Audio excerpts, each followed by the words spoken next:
Welcome in, everyone. We have an interesting video this week. We're here with Lockie. Welcome, mate. Hey everyone, how are you going?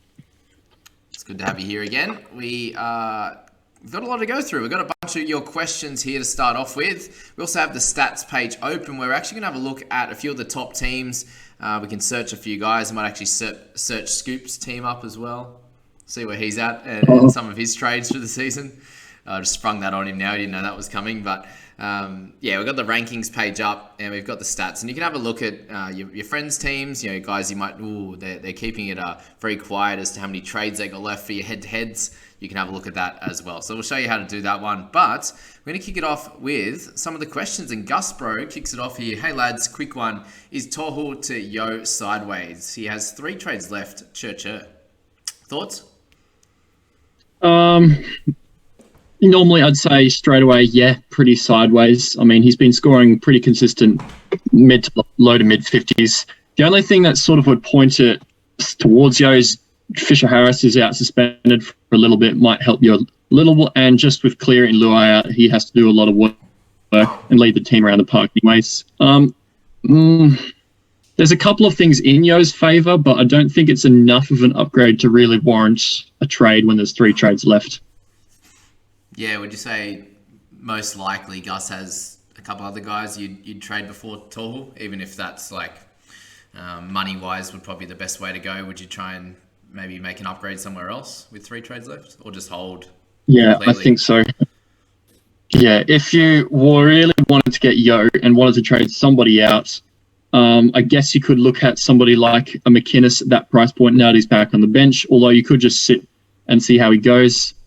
From the bench, he still could get okay minutes, but historically this year's not been quite as good. Just depends what you want to do. But if Tohu is your main worry, you must have a pretty good team. Yeah, that's probably fair. Hey, if you got McInnes and Tohu, you'd trade out Cam first, I'd say. I would anyway. Okay, Donuts. Murray or Hines captain this week? Phil Murray might be a safe 60-70, but Hines could definitely go off this week against the Tigers. Well, we know what I picked last week, so I'm going to stick solid with Mr. Nicho Hines, just because I feel like he can get those points easier. Murray had a super dominant game and got only 5 points extra on Hines, and Hines does come up against Tigers. I'm not expecting Murray to get 3 try assists again, and might not need to play the 80 as well. Yeah, Murray's also coming up against the Eels, and you never know what you're going to get with the Eels. He could get a lot of tackles, or the Eels could fold, and he could be sitting watching kicks. How good was last game, though? I really wasn't expecting him to get that involved. So many try assists. I was expecting him for a lower score in the Warriors game, if anything, because of the Rabbitohs dominating, but he got involved as well. What a score. It seems to be the way, hey, with the top players in the game, that even if they are going to get a bit of an early mark, they come out and get a few attacking stats, and they've kind of, if they've dominated by 30, they've earned that early mark, so they've really had a really good game. So, but yeah, looked like, I think Murray touched the ball every play. Like, he was first receiver in every play, so made sense that he was getting a few of those assists. But yeah, Hines is averaging a little bit more too, just remember that. But I think both of them, you're not really worried, right, if you captain either one? I'd go Hines, especially since the Tigers had a bit of a regression last week. He could go off again, I'd say. Yeah, I'd agree with that. All right, Dame time. For my head-to-head finals, I have 2 trades left and only have 1 team that's real competition. Do I use the trades for injuries in the future or improvements for my team? And if my opponent captains Munster, should I pick Hines or Murray? I think just either way on the captaincy one, but what do you think on the rest, Lock? Yeah, I think with barely anybody that he has to worry about, just hold those trades. Munster has a ceiling, but I mean, so does Hines this week. If you're scared of the ceiling and you think you need a game winner, Hines. If you want that solid 60-70 like Donuts was just saying, you go Murray. I'd personally go Hines this week, but either are good options as we just discussed. Yeah, and Hines has a pretty nice base anyway, like 50 odd, so I think it's fine.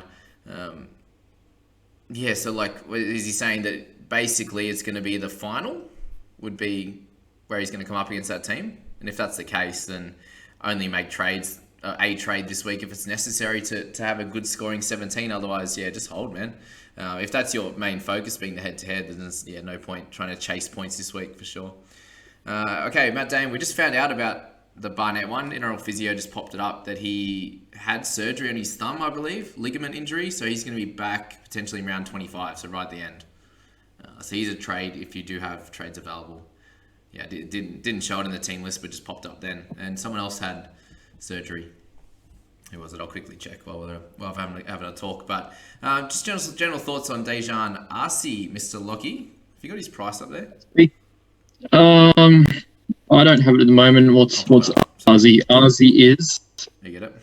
418. So not really a cash out unless you really think he's going to score well, almost like a TAS situation. But hard to really pick him up at that price. Arce, I think, speaking of surgeries, Volkman's just had back surgery or shoulder surgery, just as a bit of a precaution to help stabilize it because he's quite young, wants to get it right so that he doesn't start developing long-term injuries in that or a weakness in that area. I think Chanel Harris-DeVita was supposed to be ahead of time, so he might be back in a couple of weeks. So that could be bad for Arce, but the Warriors chop and change every week. So, I mean, if you're relying on Arce to be there all the time, I think you'd have to pretty much look to place your bets somewhere else. Yeah, well, if that's the game, we're looking at a half, right? Is he in halves or no? Wing fullback. He's actually centre wing fullback. Yeah, but he does play in halves these days. So that's probably why people are interested. But I personally think Jamin Salmon's probably a much better idea if you're going for someone cheaper. I think he'll probably score higher than Arce. And if you have 3 or 4 trades left, you could make an upgrade with the second trade elsewhere. General thoughts on Salmon this week, Locke? Do you think he's in for the year? Would you say? If he's in this week, which is good because we get to have a look at him because it's a Thursday game. If he's in again this week, I think he's in for the year. I was worried about Falls potentially coming and taking his spot, but if Salmon holds it this week again, I think he just holds it. Yeah, well, he should, right? He's got named. It was Falls in the 22? I'd say so. I think Falls is in the reserves, yes. Yeah, so I'd say, he played well last week, right? So I'd say he's got it now. It looks like it's going to suit them a little bit better with O'Sullivan controlling the game and then Salmon being a bit more of a runner, whereas Fallsy's a little bit more of a game manager as well. So I think it works out better for their team anyway. Mr. Hamish, all right. Just a shout out to him as well for doing his the Black Dog Institute, raising some money. So if you are watching this, pop that link in the last description for the round results video. So jump in and check that out. But and donate for him. That would be great. Evening, gents. As a whole, how much do you think luck affects your outcome overall? Obviously, your rank is directly related to a continuous chain of the best decisions you could have possibly made throughout the year, but do you think luck is a substantial factor too? By the way, Scoop, you're looking mighty fine this evening. Well, thank you. Yeah, look, luck is a pretty big factor, but you need to be well placed in order to have that luck to be at the top. You need to be up and around that top 1,000, top 500, and then have things go right for you to push up. So luck is definitely a big factor. As we might look at later, I started off the year with at least 1 or 2 pods who then got injured in the first and second week and didn't come back when I wanted them to. So that really set me off on the wrong foot. So although most of my trades went really well, it only takes a couple of annoying injuries to a pod or just a couple of annoying injuries in general, and it can hurt you a little bit. So skill will keep you up and around that. Luck will carry you to the very, very top.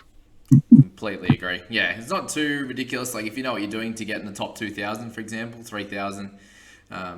Especially a lot of people are getting better and better after watching all my videos and also the podcast from a lot of the other guys. I think there's a lot more competition in that top 3,000 to 5,000 now, which is pretty cool.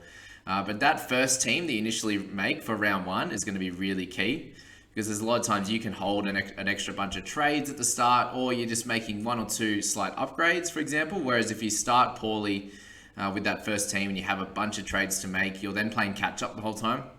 And usually those guys are 100 or 200 points ahead. They've built a bit of extra team value. So there's a bunch of really important skill at that start of getting it right, but then luck as well. Obviously, as you said, the injuries is a big one. And just bringing guys in through the year, like, you bring in Taumalolo and he gets a 20 in limited minutes and then gets injured. Like, this stuff happens all the time. People that started with Brandon Smith, I'm assuming that was you? No, I didn't start with Brandon Smith, but I started with Tanoa Brown from the Cowboys, who had a prop at that stage. Yeah. Going along at a great PPM over a point a minute, came on and got injured 3 minutes into his second stint. Was pretty devastated. He was supposed to be out for 1 week. Turned out he was out for 2, then went on the bench and then just never really recovered. So things like that. And then Eliezer Katoa, I think, was great for 2 or 3 weeks. Then I think he had an eye injury and then it was never the same and I had to trade him out. That's true. I'd go 80% skill, 20% luck. Let's go with that. Pingu's Charm. Who would you go out of Curran and Nat Butcher? So we see Josh Curran named in 13 this week. Probably can average close to around 50. And then we've got Nat Butcher, who's probably in a similar boat, but has that 80 minutes on the edge for the Roosters. What do we think, Locke? I think probably Butcher. Butcher's shown this year when he's got that role, he can score well.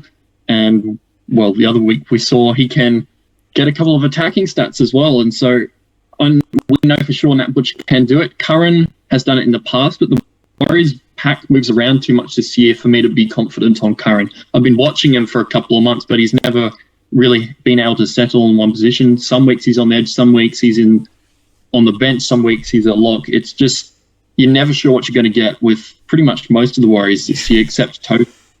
Yeah, exactly. And even he's been a bit up and down too.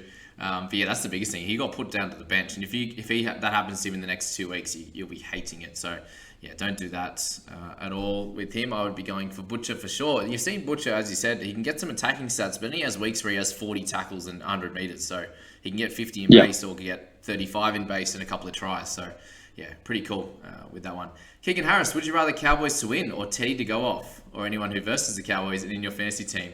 I know the easy answer is Teddy to go off and Cowboys win, but give us a real answer.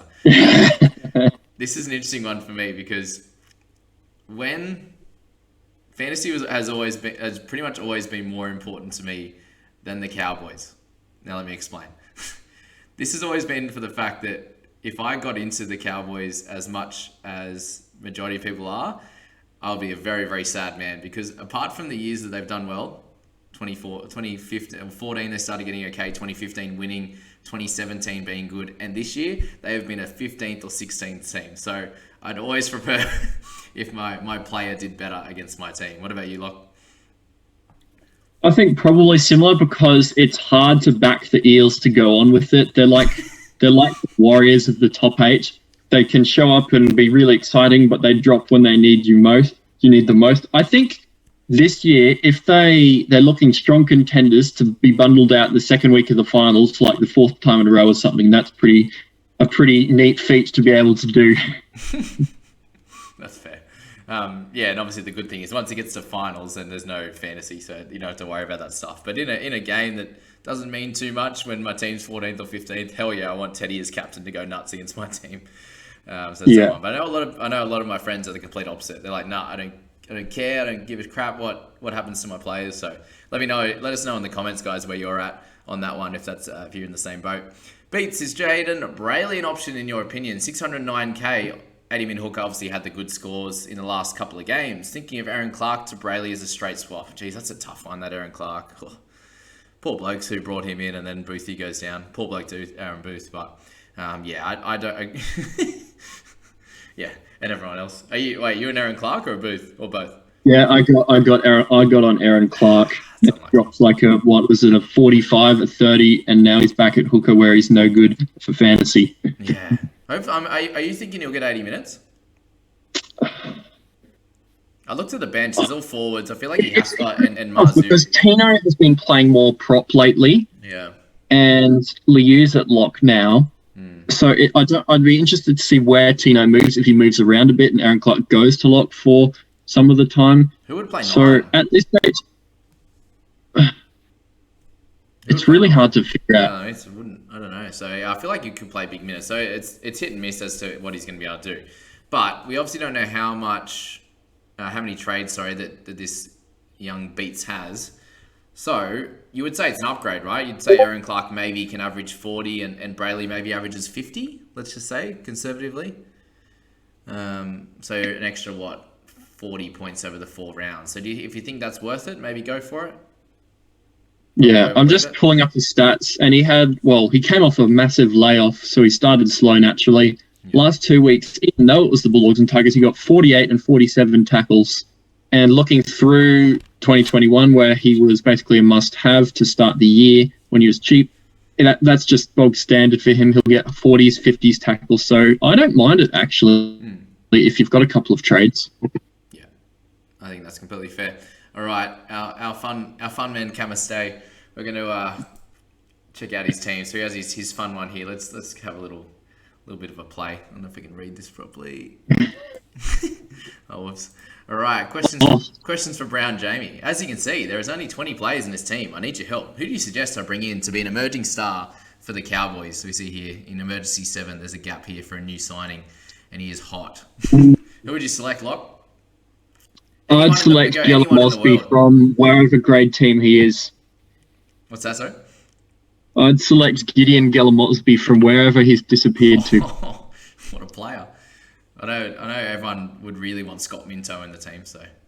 Oh, absolutely. Scotty Minto, the Cowgirls. That's what my dad calls them too, by the way. All right, Captaincy has fallen upon Scoop as there was a suspected gun injury to Jamie Brown, which could rule him out of this round. Do you believe the switch to Scoop is the right call after his score of 1,000? Well, personally, I think it's a cracking call. As much as I don't like the badge on his beanie, I feel like he's really warming up, good pun, for a big score in round 22. 22 is your lucky number, isn't it? Is it, Scoop? Well, I'd say so. I'm going to be 22 towards the end of the finals, so that sounds about right. I mean, it could be points chasing. You never know, but I mean, if you can score 1,000, you can score 100 the next week. And that would be a downgrade. What have we got? I only got one last week as well. Thank God I was actually had him as captain last week. That's poor. Does anyone know? If you've seen this for the first time, if you don't watch the Analysing Teams videos, just check out all the names he's got. He's got Morgan Harper as Talakai's toy this week. We got footwork by Stags. Oh God. What do we got? Cubicle Merchant is Dylan Brown. Lukey Brooks is the GOAT. Kevin Proctor's unemployed. So we get some DNPs. Oh, sorry, we got Salmon in the emergency, so we get the 55 from him. Oh yeah, Ricky Stewart's out this week too. That's a blow for him. Oh wow! So we need Bronson to pick up another 8. Oh, that's why the new signing for Gideon Gillum-Mosby needs to play well. What do we got? Monkey. We got Homeless Sharon Woods, and then Blocker Roach. He's brought in from the TIG. So what a squad! There you go. Scooper's captain. I'm all over that. Oh, we got. What's your phone number? Still deciding whether to loop Jamin with Bronson Sherry since Ricky's copped a 1-game suspension. Is this the right call? Yeah, definitely. And what's the phone number? What is your phone number, Scoop? Let's not answer that. Probably ranked 10,000. That's good. That's a good number. All right, the real one. He's getting a lot of game time here. Thankfully, he's ranked 251, so he actually knows what he's talking about. But questions here. Trade targets are Munster, Cotter, Cook, Haas, and Latrell. Jeez, we've got plenty. And we have 2 trades remaining. 4 centres in Manu, Burton, Aiken, and Kolar. Manu's priced at 830. Is it worth moving him onto a Munster? You can see Munster averaging 60 to round off the year. Would you do that, or would you hold trades? With 2 left, probably not. If he had 4, I could actually see a world where it would be a decent idea with so many centres. Yeah. But Manu could it's average just 62, so much money right? for a centre. Hey, 800k. Burton was up there this earlier, but yeah. I get what he's saying, but like Manu could average 62, right? And maybe not quite as high, but I mean, in the position-wise, he'll be far and away one of the best centres, whereas you can get a couple of halves who might go close to Munster. So points-wise, because of the position that he's in, being forced to play somebody who scores less points in that position might actually end up better if you hold Manu. Yeah. And then if, again, as you said, if there's 4 trades or 3, maybe you could do a downgrade, upgrade, get a Salmon, and then upgrade one of like a Savage or Mam or something. But with the 2 left, I think you just got to hold Mam. But yeah, unfortunate. But as we were speaking about earlier, just the importance of holding trades throughout the year, I think. All right, equation, best options under 400k, and then thoughts on Clemmer. So the 400k ones, like, what do we got? What are we playing with? What's Stephen Crichton at the moment? He's the interesting one. Crichton. If you need someone at that, wing fullback. Stephen Crichton. Oh, Stephen's at 526. He's not under 400. Miller's on the wing this week. Is that because Matt Moylan's out of the halves and that's caused all the shuffle around? Are we expecting him to be back on the bench, or is he just going to stay there, do you reckon? Who's that, sorry? Lockie Miller's on the wing this week. Oh, yeah. He's under 400. We would have expected Ikavalu to play, but he hasn't, so he's obviously definitely out of favour. I know, but like Lockie Miller's a chance, like Dykes and Miller, they're all a chance of averaging like 15, right? You definitely prefer a Salmon or something that you could actually almost play. So I think like majority of people won't have him, so I just go the one, probably decent option, right? There's no, everyone else is kind of you're just guessing and hoping that they score 20. And like, what are you needing them to play this week only, or is it to play each of the next 4 weeks? And if it's the next 4 weeks, then there's no good options really, apart from potentially Salmon. I think so. I mean, Salmon's going to be one of the safest. Jerome Hughes, I think his shoulder injury was not as bad as expected. So Cooper Johns is not as good as we might have hoped. Yeah. So Salmon's our best bet, I think. Yeah. And then what was Safar? So he's managed to keep his spot. Is he 400-ish? 450? He might have been 370. Safar is now 433. Yeah, that's rough. Really not many good options. Just go with Salmon. All right, what do we got? I have 7 trades. Should I save them or use them? Use 3 or 4 this week. Does he go? That would be the way to go. Oh, no. I have 7 trades where everybody else is trying to desperately save at like 2 or less. Yep. There's a few of these out there. I don't know if this is a real question or not. But he did say that trading our booths for Salmon is a waste of a trade. So are you in agreement of that or no? Think of it in our people's squad. Booth's gone. His leg's dead. I mean, that's pretty much as good as you're going to get for a cash out. Yeah, well, think of our people's squad example. We're playing Booth, and now we will have to trade this week. So that's probably the trade we're going to make, to be honest. So I'd say most likely. With our couple of trades left. So that's that. Chiefy, you have 4 trades, but I have a bye week, so no trades, right? Yeah, if that's your main importance, is a head-to-head, then don't trade, for sure. In my case, I'm better off leaving my bench like this or playing Vaialea or Moale instead of someone else. My current centers are Manu and Burton, and my wing fullbacks are Garrick, Savage, and Dewey. Okay. I don't know why you'd play Moale or Valea. Remember all those teens that Moale got and all those single-digit scores by Valea? I mean, why would you play with fire? Kohler's last couple of scores have been pretty much the worst he's got all year. They've been almost the best for the other 2, so just stick. Yeah, just loop Kohler or Moale, right?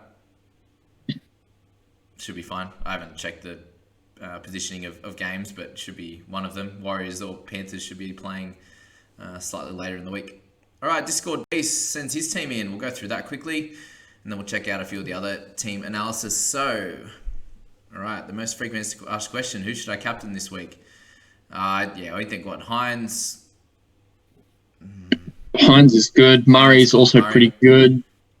DC is a bit of a worry. Hines took Murray, I mean... Yeah. What was that, sorry? I said DC is a little bit of a worry after 3 lean weeks, but he's definitely due.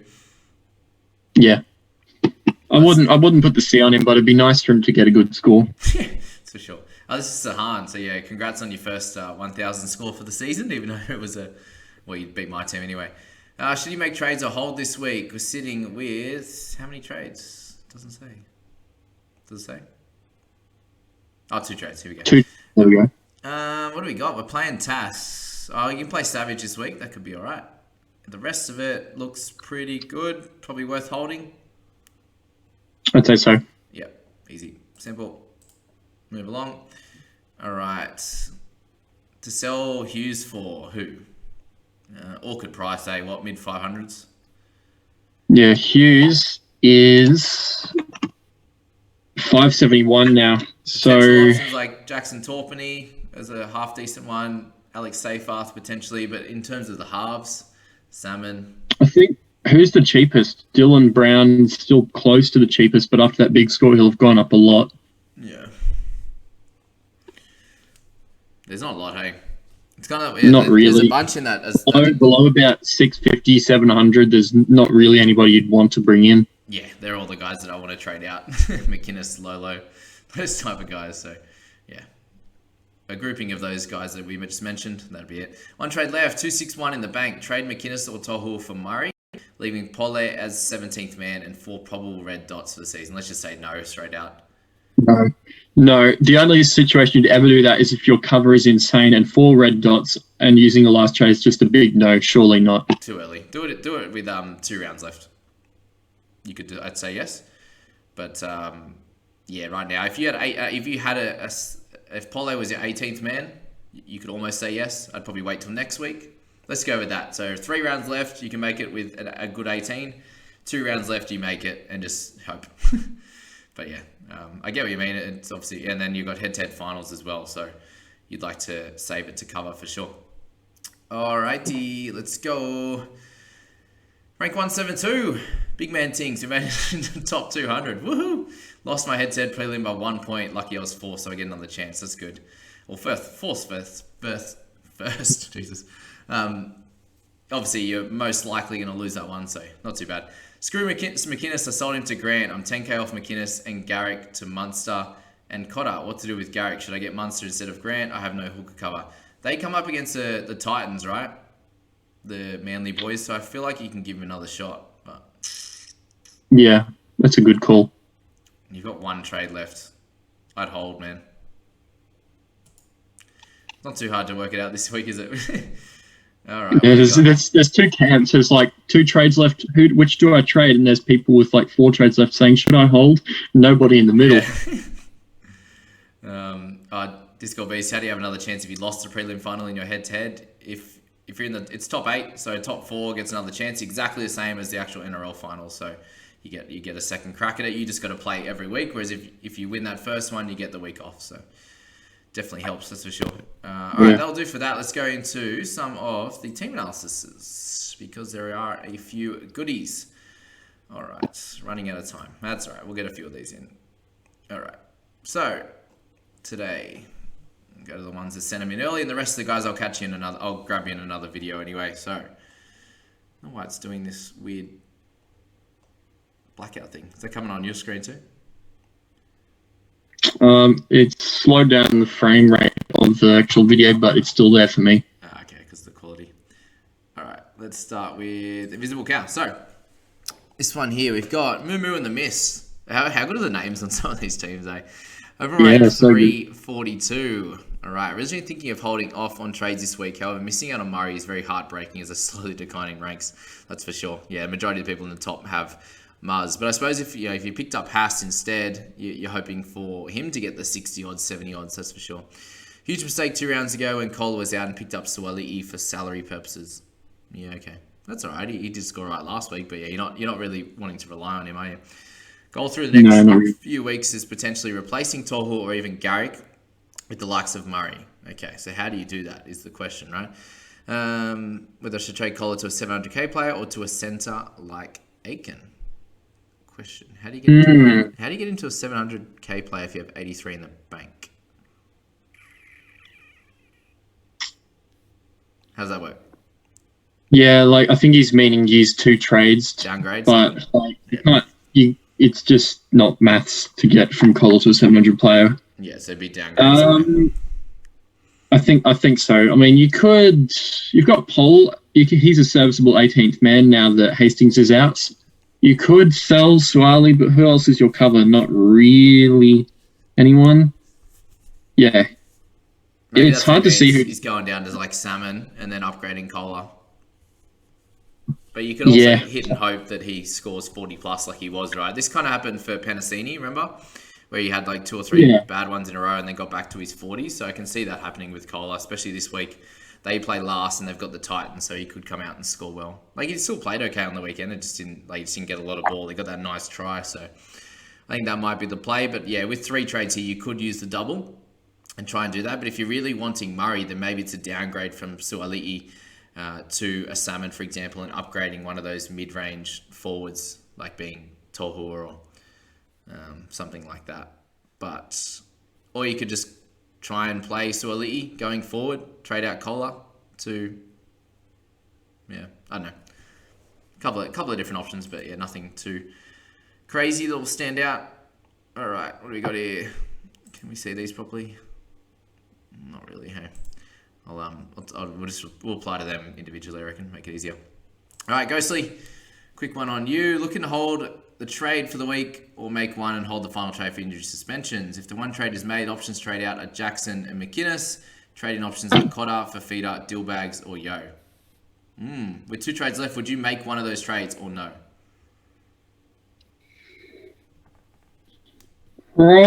Or he's got Bird as well. I'd probably only make one of those trades if you need to win a head-to-head final. Otherwise, I'd do them next week with that extra safety net of one more week. That's fair. And then you get to see what Cotter does too, because like Cotter's probably, Yo's pretty good. Yeah. Actually, I'd probably pick Yo, wouldn't you? Straight up. I would, but it obviously depends on cover as well. What have we got for cover? So, yeah, pretty well set for cover. Another half might be ideal. Yeah, it might just be wait the week, eh? Because like Jackson and McInnes will both score high 40s, you'd say. Interesting. Yeah, and then like how many weeks are left after this week? 3. Yeah, so using your second last trade in the third last week, I think that's a good move. When there's a whole month, when there's 4 rounds left to go, that's kind of a little dodgy. Yeah. All right. Let's see one more team, and then I'm just going to show. We'll have a look at the NRL's fantasy stats thing for a few people, just on that top team, for example. General thoughts and ideas, please. Walking guns. So you're a walking gun, Lockie, now. All right. Love the vids and hard work put in making them. And the hard work put in making them champ. Have one trade left, 143 in the bank. Thoughts on the team? All right, what have we got? Generally looks pretty strong. Polaire's 17th, not ideal. Tarpany out. Yeah, that's tough. Okay, so whatever. Yeah. That's just general thoughts on Tarpany. I think that someone asked that question. Do we just hold and hope that he's just out for the week? I think you have to. If he returns next week and smashes out an 80 like he can, just every now and then without even looking like he's trying, like you'd hate to have got rid of that. With one trade left, you don't need to move him on unless you get later news that he's going to be out for like another 3 weeks. Yeah, I agree with that. Okay, just a quick look at the top teams. This is I love the amateurs who actually started really well, and this is what I was talking about having a pretty good start. So began at 925 and then had a really good round 2. And then really hasn't dropped out of the top 365 since then, and hit overall rank of 1 in round 11, and has been the worst since was 37. So big congrats to this fella. Does have 1 trade left over, so you can see that as well, guys. Overall trades used 35 out of the 36. It also shows you their trade history. So if you want to look at your mates, you can just search them up here on the left and go from there. So we can look up Scoop's team, which we will now. What's yours called again? JBFA Scubri Fuego. Now, for anybody who doesn't know what the JBFA is, that's kind of just to distinguish us from NRL fantasy amateurs, which would otherwise be what we would be. Fantasy analysis, same initial. So that's Jamie Brown fantasy analysis. So that's us rocking the tag in our head-to-head leags. Awesome. Yeah, if you want to do that, we'd appreciate that. Obviously, it's nice to see it out there. There's a bunch of different ones out there with Renegades and I think Fantasy Lounge and stuff like that as well. So yeah, if you would like to, that's cool. All right, Scoopy boy, let's have a look at your overall rank history. Right, You've kind of hung in the same spot, haven't you?